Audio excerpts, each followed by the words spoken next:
সৰু বোৱাৰী, তুমি এতিয়াও এনেকৈ কাপোৰ ধুই আছাচোন। তোমাৰ অফিচলৈ যাব হোৱা নাই নেকি? আৰু মইতো তোমাক কওঁৱেই, ৰাতিপুৱা তুমি এনেকৈ ঘৰৰ কামবোৰ কৰি নাথাকিবা। মা, হৈছে আৰু অফিচ যাবলৈ, কিন্তু কাপোৰকেইটা ধুই থৈ যাওঁ বুলি ভাবিছো। বৌৱেনো কিমান কাম কৰি থাকিব ঘৰত দিনৰ দিনটো। তুমি যে তাইৰ কথা ইমান চিন্তা কৰা, তাই তোমাৰ কথা চিন্তা কৰেনে নাই? তুমি ইমানখিনি কাম ঘৰত কৰিলে আকৌ অফিচ যোৱা, তোমাৰ ভাগৰ নালাগে জানো? তাইতো ঘৰতে থাকে, তাই কাম বন কৰি আজৰি হলে অলপতো ৰেষ্ট ল'ব পাৰে। তুমিতো তাকো ল'ব নোৱাৰা, গতিকে আজিৰ পৰা তুমি এনেকৈ ৰাতিপুৱা কাম কৰি নাথাকিবা। বাকী অফিচৰ পৰা অহাৰ পিছত যি কৰা কৰিবা, আৰু তাত মোক ক'ব লগা একো নাই। হ'লেও মা, সকলোবোৰ কাম বৌক অকলে কৰিবলৈ দিবলৈ মোৰ বৰ বেয়া লাগে, সেয়েহে মই অলপ কৰি থৈ যাওঁ। মই এইখিনি কৰিব পাৰিছো নহয় মা, আৰু মোৰ ইমানো ভাগৰ নালাগে নহয়। তোমাক মই যিটো কৈছো সেইটো শুনা। তুমি অফিচলৈ যোৱাৰ আগত ৰাতিপুৱা ঘৰৰ কাম কৰি নাথাকিবা। আমি দুজনী আছো নহয় ঘৰৰ কাম কৰিবলৈ। তুমি ৰাতিপুৱা শুই উঠি অফিচ যাবলৈ ৰেডি হ'বা, আৰু খোৱা বোৱা আমিয়ে যোগাৰ কৰি দিম। ডাঙৰ বোৱাৰীজনী ঘৰত এনেহে দিনটো বহি শুই থাকে, তাই কাম কৰিলে কি হয়? তুমি আজিৰ পৰা নকৰিবা। আৰু সৰু বাবাই মোক ফোন কৰি কৰি কৈয়ে থাকে, তুমি কাম কৰিবলৈ পালে বোলে বেলেগ একো চিন্তাই নকৰা। হ'ব মা, আপোনালোকৰ পৰা আৰু মোৰ উপায় নাই। এওঁ প্ৰায় মোক ফোন কৰি কৰি কাম কৰাৰ কথা কৈ থাকে। কাম কৰিলে মানুহৰ স্বাস্থ্যৰ কাৰণে ভালহে, আৰু মই কৰিব পাৰিছো কাৰণেহে কৰিছো। আজিৰ পৰা বাৰু ৰাতিপুৱা মই ঘৰৰ কাম বন নকৰো, অফিচৰ পৰা অহাৰ পিছতে কৰিম না। ঠিক আছে, এতিয়া এইবোৰ ইয়াতে থৈ তুমি অফিচ যাবলৈ ৰেডি হোৱাহি। ডাঙৰ বাৰীক মই পাকঘৰত সোমাবলৈ কৈ থৈ আহিছো, সোনকালে খানা ৰেডি কৰিবলৈ। এইখিনি তাৰ পিছত ধুই থাকিব। আহা এতিয়া। মা, মই গৈ আছো, আপুনি বলক তেতিয়া। ডাঙৰ বাৰী, তুমি এনেকৈ ৰুমত সোমাই সোমাই কি কৰি আছা? তোমাকতো মই কেতিয়াবাই কৈছিলো পাকঘৰত যাবলৈ, আৰু সৰু বোৱাৰীটো অফিচ যাবৰে হ'ল। তাইলৈ খাবলৈ কিবা এটা যোগাৰ কৰিবলৈ কৈছিলো নহয়। তাই শুই উঠাৰ পৰা কিমান কাম কৰি থাকে ঘৰখনত চোৱাচোন। ইমানখিনি কাম কৰাৰ পিছতো তাই অফিচলৈ যায়, কিয় তুমি এবাৰো নুবুজা? মা, তৰালি এইখন ঘৰলৈ বোৱাৰী হৈ অহাৰ পিছৰে পৰা আপোনাৰ মুখত কেৱল তাইৰ গুণগানহে। মই কাম কৰা আপুনি নেদেখেই। আৰু মই বিশেষ কাম এটাতহে ৰুমত সোমাই আহিছিলো। এওঁ ফোন কৰিছিল, দোকানৰ কিবা কাগজ এখন এৰি থৈ গৈছে বোলে, মালিকে তেওঁক খং কৰিছে, সেয়েহে সেইখন চাবলৈ কৈছিল মোক। সোনকালে চাই লৈ তেতিয়া ওলাই আহা, কিবা এটা খাবলৈ বনোৱাহি। তাই যাবৰে হ'ব নহয়, অলপ তাইৰ কথা ভাবিবা। তাই যদি এনেকৈ ৰাতিপুৱাৰ পৰা কাম কৰি কৰি থাকে, তাৰপিছত অফিচলৈ গৈ তাইৰ ভাগৰ নালাগিব জানো? আৰু ভাগৰ লাগিলে তাই অফিচৰ কাম কেনেকৈ কৰিব তুমি এবাৰ ভাবাচোন। তুমি ঘৰত থাকা, তুমি কাম বন কৰি আজৰি হলেতো অলপ ৰেষ্ট ল'বলৈ পোৱাই, তাইতো সেইটোও নাপায়। আৰু এটা কথা চাবাচোন, তাইৰ ইনকামতে আমাৰ ঘৰখন চলি আছে, তোমাৰতো ইনকাম নাইয়ে। ডাঙৰ বাবাই দোকানত কাম কৰিনো কেইটকা পায় ন? আৰু সৰু বাবা আৰু তাইৰ ইনকামতেতো আমাৰ ঘৰখন চলি আছে। হ'ব হ'ব মা, মই সকলোবোৰ কথাই বুজি পাইছো। মোৰ চাকৰি নাই কাৰণেহে মোক এনেকৈ আপুনি কাম কৰাৰ কথা কৈছে। কিন্তু এটা কথা মনত ৰাখিব, তৰালিৰ দৰে মই ইমান দুখীয়া ঘৰৰ ছোৱালী নহয়। কিন্তু মোৰ দেউতা বহুত এজন ডাঙৰ ব্যৱসায়ী হয়, গতিকে এনেকৈ মই ঘৰত ইমানো চাকৰি কৰি থাকিবলৈ নাই একো। দুই এখন কামহে কৰিম। তোমাক যে আৰু মই কিমান বুজাম ডাঙৰ বোৱাৰী, বুজাই বুজাই মই হাৰি গৈছো। দুইজনী বোৱাৰী মিলেৰে থাকিবাচোন, তেতিয়াহে মোৰ ভাল লাগে। চাবাচোন সৰু বোৱাৰীয়ে তোমাৰ লগত অলপো বাজি নধৰে, সকলোবোৰ নিজে নিজে কৰি যায়। আৰু তাৰপিছতো তুমি এনেকৈ কিয় কৈছা? তোমাৰ অলপো বেয়া নালাগেনে? আহা এতিয়া বাহিৰলৈ ওলাই আহা। হ'ব মা, মই এতিয়াই কৰি আছো। আপোনালোকলৈ খোৱাৰ যোগাৰ এতিয়াই কৰি দিম, চিন্তা নকৰিব। সৰু বোৱাৰীয়েকে চাকৰি কৰে বুলিয়ে তাইক কাম বন কৰিবলৈ নিদিয়ে, আৰু চাকৰৰ দৰে মই ঘৰৰ কাম বন কৰি থাকিব লাগিব, এইটো কেতিয়াও হ'ব নোৱাৰে। ইয়াৰ মজা মই দেখুৱাই আছো অতি সোনকালে। ৰাতিপুৱাৰ পৰাই কিমান কাম কৰিম, আৰু বাচন ধোৱা, ঘৰ চাফা কৰা, কাপোৰ ধোৱা, খানা বনোৱা, কিমান যে কাম। আৰু মায়ে যে সৰু বোৱাৰীয়েকক একোৱেই কৰিবলৈ নিদিয়ে, মইহে সকলোবোৰ কৰি থাকিব লাগে। তাই চাকৰি কৰি দৰমহা দিয়ে যে, সেইকাৰণে তাইক কাম কৰিবলৈ নিদিয়ে। আৰু মোৰ চাকৰি নাই যে, সেই মোক ঘৰত চাকৰৰ দৰে কাম কৰিবলৈ দিয়ে। ময়ো দেখুৱাই আছো সৰু বোৱাৰীয়ে কিমান মৰমৰ হয়। অতি কম দিনৰ ভিতৰতে সৰু বোৱাৰী কেনেকুৱা এনে প্ৰমাণ পায়ে যাব মায়ে। নবৌ, নবৌ, ঘৰত আছনে? ওলাই আছোন। কোনোবা আহিলে আকৌ ৰাতিপুৱাই ৰাতিপুৱাই? কাম বনখিনি কৰি আজৰি হৈছিলোহে, ভাবিছিলো অকণমান ৰেষ্ট ল'মচোন। আকৌ কোনোবা আহি ওলালেই, এতিয়া চাহ দে, ভাত দে, আকৌ চাকৰ কৰিব লাগিব এতিয়া। বহকচোন বহক, কোনো গৈ আছো। পেহীহে, মই আকৌ বেলেগ কোনোবা আহিছে বুলিহে ভাবিছিলো। বহুত দিনৰ মূৰত আহিলে কিন্তু পেহী। বহুত দিন অহাই নাছিলো, ভাবিলো আজি যাওঁচোন নবৌৰ ঘৰলৈ খবৰ এটাকে লৈ আহোঁগে। কিন্তু ইমান সময় লাগে নে ভিতৰৰ পৰা ওলাই আহোঁতে? আৰু নবৌ কলৈ গ'ল? মা গাঁৱৰ ফালে ক'ৰবাত ওলাই গৈছে পেহী, আহিব আৰু বেছি সময় নকৰে চাগে। আৰু আপুনি মতাৰ লগে লগে ওলাই আহিবলৈ মই বাচন ধুই আছিলো। এইখন ঘৰত মোক চাকৰণিৰ দৰে কাম কৰি থাকিবলৈ দিয়ে পেহী। সৰু বোৱাৰীয়েকে চাকৰি কৰে যে, তাইক মায়ে একো কৰিবলৈ নিদিয়ে। মই কিমান কাম কৰিম আৰু। মই ভাবিছো তাকে, নবৌ ইমান যে সলনি হৈছে সোনকালে। আগতেতো মোলৈ ফোন এটাকে কৰে, আৰু এতিয়া ফোন এটাও নকৰে সৰু পুতেকে বিয়া পতাৰ পিছত। আৰু বিয়ালৈতো আমাকো নামাতিলে, ইয়াৰো কাৰণ কি জানো। মই ভাবিলো এপাক গৈ আহোঁচোন, বোৱাৰীজনীকো চাই আহোঁ। তাই ঘৰত নাই নেকি? নাই পেহী, তাই অফিচলৈ গ'ল নহয়।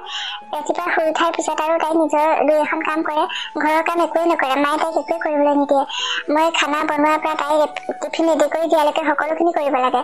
তাৰপিছত তাই অফিচ যাব, অহাৰ পিছত চাহ দে, ভাত দে, সেইবোৰ কৰি থাকিব লাগে। আপুনি মাক অলপ বুজাবচোন পেহী, আমিতো দুইজনী এখন ঘৰৰ বোৱাৰী হয়। মই বুজি পাইছো কথাবোৰ। চাকৰিয়াল বোৱাৰী পাই নবৌ বহুত সলনি হৈ গৈছে। আজি মই ক'ব লাগিব কিছুমান কথা। যোৱাচোন তেওঁ মোলৈ চাহ একাপকে বনোৱাগৈ, মই একোৱেই খাই অহা নাই। হ'ব পেহী, মই এতিয়াই চাহ বনাই আনোগে, আপুনি বহক। মা পাবহি হৈছে আৰু। মই বহিছো, যোৱা সোনকালে আনিবা চাহকাপ। নবৌ, মই আকৌ ভাবিছিলো চাকৰিয়াল বোৱাৰী পাই তই একেবাৰে সলনি হৈ গলি, আমালৈ মনতেই নপৰা হ'ল। আগতেতো ফোন এটাকে কৰ, আজিকালি তোৰ ফোন এটা কৰিবলৈ সময় নাইকিয়া হ'ল। আগতেতো তইও ফোন এটা কৰ মোৰ খবৰ এটা ল'বলৈ, এতিয়াচোন তইও নকৰা হলি। আৰু ঘৰখনত চাচোন মই সকলোবোৰ কৰিব লাগে। সৰু বাবা ঘৰত নাথাকে, ডাঙৰ বাবাই ৰাতিপুৱাই দোকানখনলৈ যায়, গধূলিহে আহে। সৰু বোৱাৰীজনী চাকৰিলৈ যায়, ডাঙৰ বোৱাৰীজনীহে ঘৰত অকলে থাকে। কিমান কাম কৰিবি আৰু ঘৰখনৰ কাৰণে, সেই সময়ে নাপাওঁ আজিকালি আৰু কাম কৰিবলৈ। বাৰু সেইবোৰ বাদ দেচোন, বোৱাৰী দুজনী ভাল নে বাৰু? বোৱাৰী দুজনী ভাল হলে তোৰ কিন্তু বহুত সুখ হ'ব নবৌ, মই সেইটোৱে বিচাৰো আৰু। ভাল বোৱাৰী দুজনী ভালেই, বিশেষকৈ সৰু বোৱাৰীজনী যে বহুত ভাল। তাই চাকৰি কৰে যদিও অকণো গভেম নাই। ঘৰৰ কাম বনবোৰো তাই কৰি থাকে। ৰাতিপুৱা শুই উঠাৰ পৰা কিমান যে কাম কৰে, মইহে গালি পাৰো। ডাঙৰ বোৱাৰী আছে, মই আছো, আমি কৰিম নহয়। তাই ইমানকৈ কাম কৰি থাকিলে অফিচত গৈ জানো তাই ভাগৰ নালাগিব? আৰু ডাঙৰ বোৱাৰীজনীকো মই বুজাই থাকো, তাইহে পিছে মাজে মাজে বৰ উল্টা পুল্টা কথা কৈ থাকেও, কেতিয়াবা খঙে উঠি যায়। মা, পেহী, মই চাহ বনাইছো, আহক খাই লওকহি। সকলো সময়তে কেৱল সৰু বোৱাৰীয়েকৰ গুণগান গাই থকাতেই ব্যস্ত থাকিব আৰু। ডাঙৰ বোৱাৰী, কিয় তেনেকৈ কৈছা? নবৌয়ে এইমাত্ৰ উলিয়াইছিলে তোমালোকৰ কথা, আৰু তোমাৰ কথাটোও বেয়াকৈ কোৱা নাই। মই সকলোবোৰ শুনিছো পেহী, এতিয়া আৰু মোক নতুনকৈ একো ক'ব নালাগে। ময়ো চাই ল'ম নহয় সৰু বোৱাৰীয়ে কিমান দিন মৰমৰ হৈ থাকে। আহক আহক, চাহ খাই ল'বহি, ঠাণ্ডা হৈ যাব নহ'লে। শুনিলি নহয় মামনি, কেনেকৈ ক'লে তাইৰ কথাবোৰ? তাই খুব হিংসা কৰে সৰু বোৱাৰীজনীক, জানানে? কেনেকৈ যে তাইৰ মনটো সলনি কৰি, মই সেইটোকে চিন্তা কৰি থাকো আজিকালি। তাকে জানাব, মই এতিয়াহে ভাবিছো। মই আহি পাওঁতে তাই কৈছিল, তই বোলে কেৱল সৰু বোৱাৰী গুণগানেই গাই থাক, তাইক চাকৰৰ দৰে ব্যৱহাৰ কৰ। তাই সেইবোৰ বৰ বেয়া পায়। মই কিন্তু তোক তেতিয়া বেয়া পাইছিলো, এতিয়াহে বুজি পাইছো কথাবোৰ। অলপ বুজাবি তাইকো। কিমান বুজাও জানানে? সৰু বোৱাৰীজনী আৰু সৰু বাবাৰ ইনকামতে ঘৰখন চলি আছে চাচোন। তাইৰ এনেকৈ ইনকাম নায়েই, আৰু ডাঙৰ বাবাই লোকৰ দোকানত থাকিনো কেইটকা পইচা পায়নো? তথাপিও তাই বুজি নাপায়। তাইতো ঘৰৰ কাম বনবোৰ কৰি সৰু বোৱাৰীজনী মনটো ভাল কৰি ৰাখিলেহে সিহঁতে ফ্ৰীকে চলি থাকিব পাৰিব। সেই কথাটোকে তাই বুজি পোৱা নাই নহয়। লাহে লাহে বুজিব ৰ নবৌ, তই ইমান চিন্তা নকৰিবি। কিন্তু তোৰ মুখৰ পৰা যিমানখিনি কথা গম পালো, সৰু বোৱাৰীজনী বহুত ভাল হ'ব যেন লাগিছে। তাইক লগ পাই যাব পৰা হলে ভালেই আছিল। তই অলপ পাছতে যামগৈ বুলিয়ে কৈছেচোন, এতিয়া গ'লে তাইক লগ নাপাবি। তাই 4-5টামান বজাতহে অফিচৰ পৰা আহি ঘৰ সোমাইহি। বেয়াই লাগে তাইলৈ, বৰ কষ্ট হয় তাইৰ। আজি লগ নাপাওঁ আৰু, বেলেগ এদিন আহিলে লগ পাম। নহলে তাই অফিচ বন্ধ থকাত এদিন আমাৰ ঘৰলৈকে যাবিচোন। যাম বাৰু দে, সৰু বাবাও এবাৰ ছুটীত আহিব নহয়, তেতিয়াই অলপ ফুৰিব লাগিব। এতিয়া বল, চাহ খাই লওঁগে, এইজনী আকৌ কি যাব ঠিক নাই।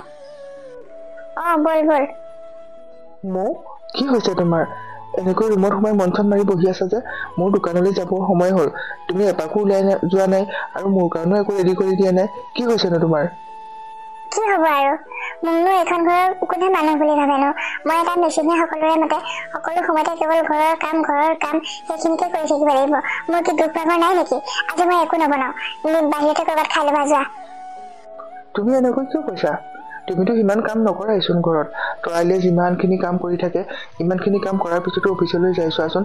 তথাপিও তাইৰ মুখত কোনোদিনেই খং দেখা নাই, সদায় হাঁহি মুখেই থাকে। আৰু ভাইটিটো ঘৰত নাথাকেই, তথাপিও তাই কিমান ধুনীয়াকৈ থাকে চোৱাচোন, ফূৰ্তি কৰি। এনেকৈ নকবা আকৌ, তাইক অলপ সহায় কৰি দিবা। সিহঁতৰ ইনকামতেতো ঘৰখন চলি আছে। মইনো কেইটকা ঘৰত দিব পাৰিছো চোৱাচোন। তথাপিও ভাইটি আৰু তৰালিয়ে কোনোদিনেই একো কোৱা নাই। হ'ব দিয়া, মই এতিয়া সকলোবোৰে গম পাইছো। তুমি সৰু বোৱাৰী গুণগান গোৱাত লাগি গলা আৰু। তাই কাম কৰাবোৰ সকলোৱে দেখে, কিন্তু মই কাম কৰাবোৰ কোনেও নেদেখে। কিমান কৰিমনো আৰু মই। আৰু এটা কথা কোৱাচোন, মইতো তাইৰ দৰে ভিক্ষাৰী হোৱা ছোৱালী নহয়। মোৰ দেউতাই ইমান এজন ডাঙৰ ব্যৱসায়ী হয়, তাৰ পিছতো মোক এনেকৈ চাকৰৰ দৰে ব্যৱহাৰ কিয় কৰা তোমালোকে? আৰু সিহঁতৰ ইনকামৰ ঘৰখন চলিছে, তুমিওতো টকা পইচা খৰচ কৰা মাজে সময়ে। মৌ, তুমি কিছুমান কথা বুজি নোপোৱাও। ঘৰ এখন চলিবলৈ কিমানখিনি টকা পইচাৰ প্ৰয়োজন হয় কোৱাচোন? মইনো আনৰ দোকানত কাম কৰি কেইটকা পইচা পাওঁ? কেতিয়াবা কাৰ্চিতে কিবা এটা খৰচ কৰোঁ। সকলোবোৰতো ভাইটি আৰু তৰালিয়ে খৰচ কৰি থাকে। এনেকৈ খং নকৰিবা, ভালদৰে মিলি থাকিবলৈ চেষ্টা কৰিবা সিহঁতৰ লগত। আৰু সিহঁতৰ লগত মিলি থাকিব পাৰিলে যে আমাৰ কোনোদিনেই কষ্ট নহয়।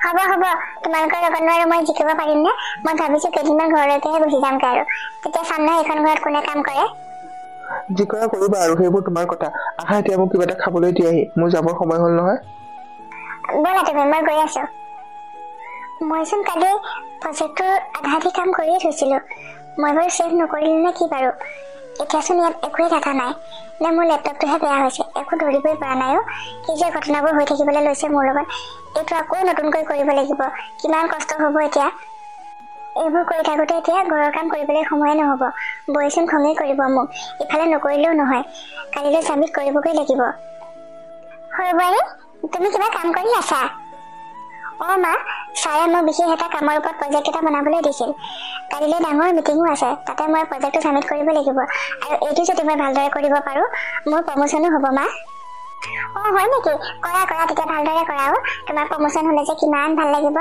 দৰমহা বাঢ়িব নহয় চাগে তেতিয়া মা দৰমহা বাঢ়িব কিন্তু প্ৰজেক্টটো বহুত টান হয় মই অলপ কাম কৰিয়ে থৈছিলোঁ কিন্তু লেপটপটোতচোন এতিয়া ডাটাবোৰ ছেভ হৈ থকা নাই লেপটপটোৱে বেয়া হৈছে নে মই ছেভ কৰিবলৈ পাহৰিলোঁ একো ধৰিবই পৰা নাই আৰু মইতো কাম কৰিলে সকলোবোৰ ছেভ কৰি থৈ যাওঁৱেই এইটো কেনেকৈ হৈছে সেইটোৱে ধৰিব পৰা নাই মা তুমি ভালদৰে চোৱাচোন ক'ৰবাত আছে কিজানি আৰু তোমাৰ এইবোৰতো কোনে চোৱানো মই এইবোৰ নাজানোৱে চলাব আৰু ডাঙৰ বাইয়ে জানো এইবোৰ কৰিব নাই মা বৌৱে আকৌ মোৰ লেপটপটো কিয় চুবহি আৰু আপুনিতো নাজানে মই সেইটো কথাও জানো মোৰে কিবা এটা ভুল হ'ল চাগে মা নহ'লে এইটো বেয়াই হৈছে চাগে একো ধৰিবই পৰা নাই এতিয়াও ৰাতিটো সময় আছে নহয় তুমি ৰাতিটোৰ ভিতৰতে কামবোৰ কৰি আজৰি হোৱা আৰু তুমি এতিয়া ওলাই আহিব নালাগে আৰু ৰুমৰ পৰা আজি খানা ডাঙৰ বাৰী আৰু ময়ে বনাম চিন্তা কৰিব নালাগে তুমি সোনকালে কামটো কৰা যেন তেনে ময়ো সেইটো কথাকে ভাবিছোঁ মা কিন্তু কালিলৈ পিন্ধি যাবলৈ শাৰী এখন ইস্ত্ৰি কৰিবও আছে সেইখন কৰি লওঁগৈ তাৰপিছতে কামত বহিম আৰু যোৱা তেতিয়া শাৰীখন আগতে ঠিক কৰি লোৱা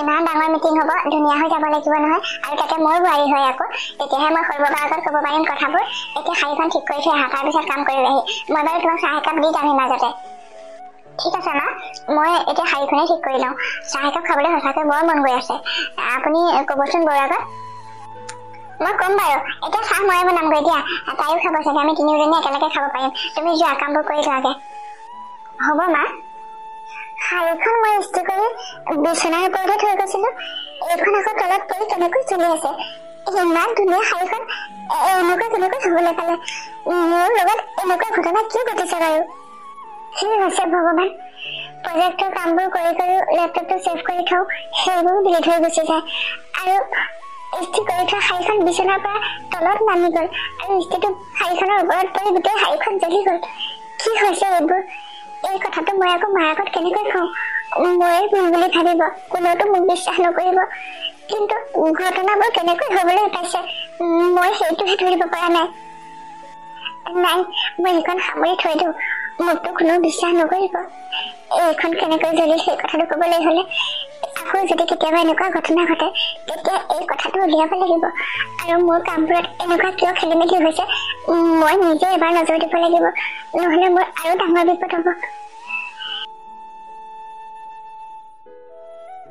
বৌ তুমি আজি পাকঘৰত ইমান সোনকালে সোমালা তৰালি এওঁ দোকানলৈ যাব তোমাৰো অফিচ আছে নহয় সেইকাৰণে সোনকালে গা পা ধুই আজৰি হৈ পাকঘৰলৈকে আহিছো আৰু তোমালোকৰ কাৰণে খোৱাৰ যোগাৰবোৰ কৰোঁ আৰু টিফিনো ৰেডি কৰিব লাগিব যে সঁচাকৈ বৌ তোমাৰ দৰে বৌ এজনী পাই নিজকে মোৰ খুব ভাগ্যৱান যেন লাগে আৰু শাহুমা এজনীও মোৰ নিজৰ ছোৱালীৰ দৰে মৰম কৰে তুমিও নিজৰ ভণ্টিৰ দৰে মৰম কৰা এনেকুৱা এখন ঘৰ পোৱাটো কিন্তু বহুত টান বৌ একো নহয় তৰালি এইখন ঘৰত আমি দুইজনী সদায় বাই ভনীৰ দৰে থাকিব লাগিব তুমি ইমানখিনি অফিচৰ কাম কৰা তাৰপিছত তোমাৰ ঘৰৰ কামবোৰ কৰিবলৈ অলপ কষ্ট হয় নহয় আৰু তাতে ভাগৰো লাগে যে মায়ে মোক কথাবোৰ বুজাই দিয়াৰ পিছতহে মই বুজি পাইছোঁ এতিয়া যোৱা তুমি নিজৰ কাম কৰাগৈ আজি তোমাৰ কিবা প্ৰজেক্ট ছাবমিশ্যন আছে নহয় সেইবোৰ কৰি লোৱাগৈ যোৱা মই সকলোবোৰ ৰেডি কৰি থ'ম তোমালোকে খাবলৈ ঠিক আছে বৌ কথাষাৰ শুনি আপোনাৰ পৰা বৰ ভাল লাগিল মোৰ অলপ কাম কৰিবলৈ বাকী আছে মই তেতিয়া সেইখিনিকে কৰি লওঁগৈ বৌ যোৱা কৰি লোৱাগৈ যা কামবোৰ সোনকালেই কৰি লগে সকলোবোৰ মই তোৰ লেপটপৰ পৰা ডিলিট কৰি থৈছোঁ এতিয়া তই প্ৰজেক্ট কেনেকৈ ছাবমিট কৰিবি আৰু সেইটো ছাবমিট কৰিব নোৱাৰিলেতো তোৰ প্ৰমোশ্যনো নহয় তোৰ প্ৰমোশ্যন হ'বলৈ হ'লে এইখন ঘৰত মই আৰু থাকিব নোৱাৰা হ'ম মায়ে যে মোক আৰু কিমান কথা শুনাব তোৰ কিমান গুণগান গাব তাৰোতো ঠিক নাই সেইকাৰণে মই এইটো কাম কৰি থৈছোঁ যা এইটো দেখিলেহে গম পাবি তাৰ পিছতহে তোৰ ৰং চাবলৈ ভাল হ'ব হে ভগৱান, এইবোৰ কি হৈছে? গোটেই ৰাতি টোপনি ক্ষতি কৰি মই প্ৰজেক্টৰ কামটো কমপ্লিট কৰি থৈছিলো। এতিয়া চোন একোৱে নাই। মই এতিয়া কি কৰিম? ছাৰক মই কি বুলি ক'ম? ইফালে আজি মিটিঙো আছে। বৰ ডাঙৰ কথা হ'ল। এইবোৰ কেনেকৈ হ'বলৈ পাইছে? মা, অ মা, ছাৰ এইফালে আহকচোন, সোনকালে আহক মা। কি হ'ল বাৰু? এনেকৈ চিঞৰি আছিলা যে, আৰু তুমি এনেকৈ মনটো দুখ কৰি আছা যে, কি কৈছে? সৰুবেলা কিবা ক'লে নেকি? নাই মা, তেওঁ মোক একো কোৱা নাই। আজিলৈকেতো তেওঁ মোক একোৱে খং কৰি পোৱা নাই, কিন্তু বেলেগ এটা সমস্যাহে হৈছে মা। কি হৈছে ভালদৰে বুজাই কোৱাচোন কথাবোৰ। মা, কালি গোটেই ৰাতি টোপনি ক্ষতি কৰি মই প্ৰজেক্টৰ কামটো কৰি কমপ্লিট কৰি থৈছিলো। ইমান ধুনীয়াকৈ ছেভ কৰি থৈছিলো, কিন্তু এতিয়াচোন মোৰ লেপটপত একোৱেই নাই। গোটেইবোৰ ডিলিট হৈ গুচি গ'ল। এইটো কেনেকৈ হ'বলৈ পাইছে মা? মই কিন্তু একো ধৰিব পৰা নাই। কি? এইবোৰ তুমি কি কৈছা? এইবোৰ আকৌ কেনেকৈ ডিলিট হ'ব? আৰু তোমাৰ প্ৰায়বোৰ কামেই এনেকুৱা হ'বলৈ লৈছে। ইয়াৰ কাৰণটো কি হৈছে তুমি এবাৰ ভাবি চাইছানে? ময়ো ভাবিছো মা। আৰু এটা কথা কওঁ, মোক ভুল নুবুজিব কিন্তু। কালি যে আপোনাক মই কৈছিলো আজি পিন্ধি যাবৰ কাৰণে শাৰী এখন ইস্ত্ৰি কৰিব আছে বুলি, শাৰীখন ইস্ত্ৰি কৰি বিচনাতে থৈ গৈছিলো। কিন্তু অলপ পিছত আহি দেখো যে শাৰীখন তলত পৰি আছে আৰু ওপৰত ইস্ত্ৰিটো আছে। গোটেই শাৰীখন জ্বলি গ'ল। এইবোৰ কেনেকৈ হৈছে মা? কি হৈছে মই একো ধৰিব পৰা নাই। আজি মই কি কৰিম নেকি? মই ছাৰেতো মোক বহুত খং কৰিব, আৰু তাতে মোৰ আজি প্ৰমোচনো হ'লহেঁতেন এইটো ভালদৰে দিব পৰা হ'লে। তুমি কিয় মোক কালি এবাৰো নকলা কথাটো? এইখন ঘৰত আমি মানুহ তিনিজনীহে থাকো। সৰু বাবা নাথাকেই, ডাঙৰ বাবাতো দিনটো নাথাকেই, ৰাতিহে আহে। এইটো কাম কোনে কৰিব? আৰু মই ডাঙৰ বাৰীক সুধি চাওঁ, তাইক সুধিলে কথাবোৰ ওলাই যাব। নাই মা, বৌক সুধিব নালাগে। বৌ পাকঘৰত ব্যস্ত হৈ আছে। দাদা দোকানলৈ যাব, মোৰ ডিউটি। বৌয়ে আমাৰ কাৰণে খানা ৰেডি কৰি আছে মা। বৌয়ে এইবোৰ কথা কি জানিব? তেওঁতো মোৰ এইবোৰ বস্তু নুচুৱেই। নহয় সৰু বোৱাৰী, ইয়াতো কিছুমান কথা আছে। ডাঙৰ বোৱাৰীয়ে তোমাক অলপো ভাল নাপায়। তোমাক যে আমি মৰম কৰো, তোমাক মই ঘৰত বৰ বেছি কাম কৰিবলৈ নিদিওঁ যে, তাই সেইবোৰ সহ্য কৰিব নোৱাৰে। সেইদিনা মামনি আহোঁতেও মামনিৰ আগতো তাই কিছুমান কথা গাইছে। হয়তো হিংসাতে তাইয়ে কৰিছে চাগে। এইবোৰ নহ'লে কোনে কৰিব? মা, মোৰ মনে কিন্তু নকয় বৌয়ে এইটো কাম কৰিব বুলি। যদি আপুনি সুধিব বিচাৰিছে বৌক মাতি সোধক বাৰু, কিন্তু খং নকৰিব বৌক। প্ৰমাণ পাবা নহয়, তাইক মাতি লওঁ ৰ'বা। ডাঙৰ বোৱাৰী, অ ডাঙৰ বোৱাৰী, চাওঁ এইফালে আহাচোন। মা, আপুনি মোক মাতি আছিল? অ ডাঙৰ বোৱাৰী, মই তোমাকে মাতি আছিলো। কথা এটা সুধোচোন তোমাক। এই যে সৰু বোৱাৰীয়ে লেপটপত কিবা কাম কৰি কৰি যে ছেভ কৰি থয়, সেই ডাটাবোৰ কেনেকৈ ডিলিট হৈ যায় তুমি কিবা জানা নেকি? মই সেইবোৰ কেনেকৈ জানিম? মইতো তাইৰ বস্তু একোৱেই নুচোচোন। তৰালি, তুমি তাৰমানে মাৰ আগত মই সেইবোৰ কৰিছো বুলি লগাইছা ন? তুমি কিন্তু বৰ বেয়া দেই। নাই বৌ, মই মাৰ আগত একো লগোৱা নাই। মই মাক মানাই কৰিছিলো আপোনাক সুধিবলৈ। নহয়, সেইটো কথা মই সুধিবই লাগিব। ঘৰখনত আমি মানুহ তিনিজনীহে থাকো।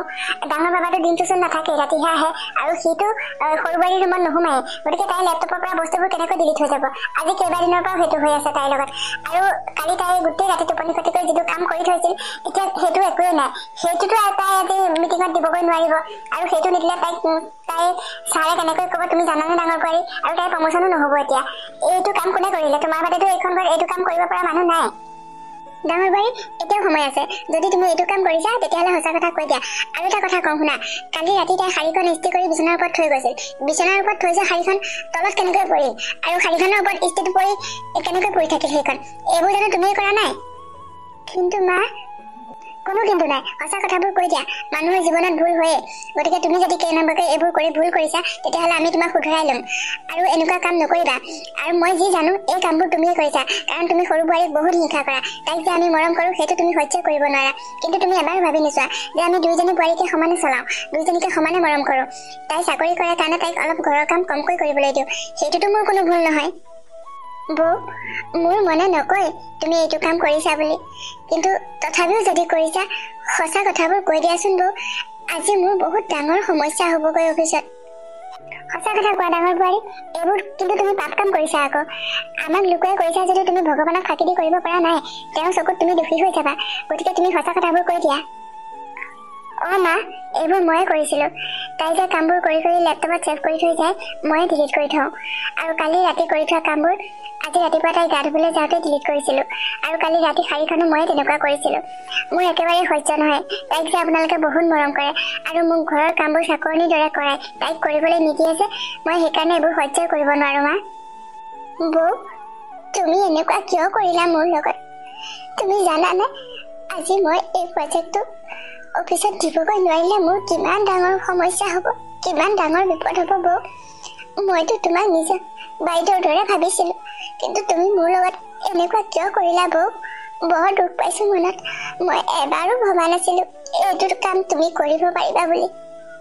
সৰু বোৱাৰী দুখ নকৰিবা। মানুহে হিংসা কৰিলেও ভগৱানে হিংসা নকৰিলেই হ'ল। মই তোমাক বাৰে বাৰে কৈছিলোঁ এইটো কাম ডাঙৰ বোৱাৰীৰ বাদে বেলেগে কেতিয়াও নকৰে। এতিয়া প্ৰমাণ পালা নহয় ডাঙৰ বোৱাৰী, তুমি বৰ ডাঙৰ ভুল কৰিলা। তুমি কিয় হিংসা কৰিছা সৰু বোৱাৰীক? মই দুইজনী বোৱাৰীকে সমানেই মৰম কৰোঁ, কিন্তু সৰু বোৱাৰীক ঘৰৰ কামবোৰ অলপ কমকৈ কৰিবলৈ দিওঁ মানে তাই গোটেই দিনটো অফিচত থাকে। তুমি ভাবাচোন, তুমি ঘৰত ঘৰৰ কাম বন কৰি অলপ হ'লেও ৰেষ্ট ল'ব পাৰা, তাইতো নোৱাৰে। ঘৰতেই যদি তাই ভাগৰি যায় অফিচৰ কামবোৰ তাই কেনেকৈ কৰিব? বোৱাৰী হ'লেওতো এনেকৈ কষ্ট দিব নাপায় নহয়। মোৰ কাৰণে দুইজনী বোৱাৰী সমান। সদায় তোমালোক দুজনী মিলাই থকাটোৱেই মই বিচাৰোঁ। এনেকুৱা কাম আৰু কেতিয়াও নকৰিবা। মা, মই এনেকুৱা কাম আৰু কেতিয়াও নকৰোঁ। তৰালি, তুমি মোক ক্ষমা কৰি দিয়া, মোৰ ভুল হৈ গৈছিল। এনেকুৱা আৰু কেতিয়াও নকৰোঁ। মই সদায় তোমাক সহায় কৰি যাম প্ৰতিটো কাম কৰি ঘৰৰ। গতিকে মোক ভুল নুবুজিবা। মোৰ মনৰ যিখিনি হিংসা আছিল এতিয়াৰ পৰা আৰু নাইকিয়া হ'ল। আৰু এটা অনুৰোধ কৰোঁ, এই কথাবোৰ যাতে এখেতক নকয় মা, তেওঁ মোক ক্ষমা নকৰিব। কিন্তু তুমি যদি নিজৰ ভুলবোৰ শুধৰাব পাৰা তেতিয়াহ'লে নকওঁ বাৰু, কিন্তু এটা কথা নহয়, নিজৰ ভুল শুধৰালেও জানো সৰু বোৱাৰীয়ে কৰি থোৱা কামখিনি আকৌ ঘূৰি আহিব? তাই আজি অফিচত কি বুলি ক'বগৈ? এতিয়া মই কি কৰিম আৰু মা? মনত জ্বলি থকা হিংসাৰ জুইকুৰাৰ কাৰণেই কৰি পেলালোঁ সেইবোৰ কাম। এতিয়া আৰু সেইখিনি উভতাই অনাৰ উপায় নাই নহয়। তৰালি, ক্ষমা কৰি দিয়া। আজি তুমি অফিচত কিবা এটা বুদ্ধি কৰিবা আৰু কালিলৈ সেইখিনি জমা কৰিবা। আজি আহি তুমি আকৌ কৰিবা কামবোৰ। মই ঘৰৰ সকলো কাম কৰিম আজিৰ পৰা আমি দুইজনী বাই ভনী হৈ থাকিম। তৰালি, তুমি মোক ক্ষমা কৰি দিয়া। হ'ব বৌ, মই কিবা এটা কৰিমগৈ আৰু অফিচত। মই সদায় প্ৰত্যেকটো কামেই সময়মতে কৰি দিওঁ। ছাৰক ক'লে নিশ্চয় মানিব ছাৰে। আজি আহি আকৌ কষ্ট কৰিব লাগিব। এনেকুৱা ভুল কিন্তু কেতিয়াও নকৰিবা বৌ। আপোন মানুহবোৰে এনেকুৱা ভুল কৰিলে মনত বৰ কষ্ট পোৱা হয়। আৰু তোমাক তাতে মই নিজৰ বাইদেউৰ দৰে ভাবোঁ। প্ৰতিটো কামতে প্ৰতিটো কথাতে তুমি মোক ইমান কেয়াৰ লোৱা, তাৰপিছতো এনেকুৱা এটা কাম কৰিবা বুলি মই ভবা নাছিলোঁ। এইখন আমাৰ ঘৰ, আমি দুইজনী সদায় মিলেৰে থাকিলেহে ঘৰখন ঘৰ হৈ থাকিব। তুমি চোৱাচোন, মোৰ মানুহজনো দূৰণিত থাকে। মই ছুটি পালেওতো তেওঁৰ লগত নাযাওঁ, কেৱল তোমালোকক ভাল পাওঁ বাবেই তোমালোকৰ লগত থাকোঁ। আৰু তোমালোকে যদি মোক মৰম নকৰা মইনো কেনেকৈ থাকিম বাৰু বৌ? শুনিলা ডাঙৰ বোৱাৰী, তুমি ডাঙৰ বোৱাৰী হৈও সৰু বোৱাৰীৰ সমান কথাবোৰ নাজানেই। গতিকে শিকি ল'বা তাইৰ পৰা অলপমান, আৰু দুইজনী সদায় এনেকৈ মিলেৰে থাকিবা। এনেকুৱা ভুল আৰু কেতিয়াও নকৰিবা। হ'ব মা, মই আপোনাক কথা দিছোঁ। মই এইখন ঘৰৰ আৰু আপোনাৰ লখিমী বোৱাৰী হ'বলৈ চেষ্টা কৰিম। আজিৰ পৰা ঘৰৰ প্ৰত্যেকজন সদস্যৰে কথা চিন্তা কৰিম, ঘৰখনৰ কথা চিন্তা কৰিম, আৰু তৰালীক যিমান পাৰোঁ সহায় কৰি যাম মা। মই কথা দিছোঁ তৰালী, মই কথা দিছোঁ তোমাক। সদায় মই তোমাৰ বাইদেউ হৈয়ে থাকিম, আৰু তুমি মোৰ সদায় ভণ্টি হৈয়ে থাকিব লাগিব তৰালী। ঠিক আছে বাইদেউ, আজিৰ পৰা মই বাইদেউ বুলিয়েই মাতিম আপোনাক, নবৌ বুলি নামাতো আৰু। এতিয়া ব'লা, মোক কিবা এটা খাবলৈ দিয়াগৈ, অফিচ যাবলৈ দেৰি হৈছে নহয়। আহা, মই বনাই থৈছোঁ, তোমাৰ টিফিনো ৰেডি কৰি থোৱা আছে। আহা যোৱা, দুইজনীয়ে কিবা এটা খাই লোৱাগৈ, আৰু দুইজনী সদায় এনেকৈ মিলেৰে থাকিবা। এই দুইজনী মোৰ বোৱাৰী নহয়, মোৰ নিজৰ ছোৱালী, তেতিয়াহে মোৰ ঘৰখন ঘৰ হৈ থাকিব। এতিয়া যোৱা সোনকালে ডাঙৰ বোৱাৰী, তাই যাবলৈ দেৰি হ'ব নহ'লে। হ'ব মা, আপুনিও আহক লগতে, আমি একেলগেই খাম।